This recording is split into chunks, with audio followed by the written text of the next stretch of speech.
এই যে হাত, এই হাতের 5টা আঙ্গুল, এই একটা আঙ্গুল সকালে কেটে গেছে।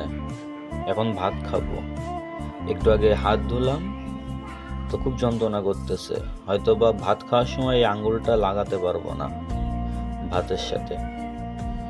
এখন আসলে বুঝতে পারতেছি যে এই যে এই একটা আঙ্গুলের কতটা মূল্য বা এটা কত গুরুত্বপূর্ণ আমাদের জন্য।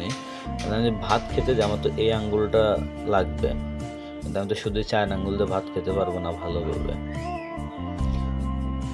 তো এটা বলার উদ্দেশ্য হলো আসলে অনেক সময় আমরা অনেক কিছু দেখি যেটা মনে হয় যেটা না হলে আমরা চলতে পারি, কিন্তু প্রয়োজনের তাগিদে সব কিছুই প্রয়োজন হয়। শুধুমাত্র তার অনুভবটা তখনই করা যায় যখন সেটা থাকে না বা সেটা অভাব বোঝা যায়। যেমন এখন এই আঙ্গুলটার অভাব বুঝতে পারতেছি।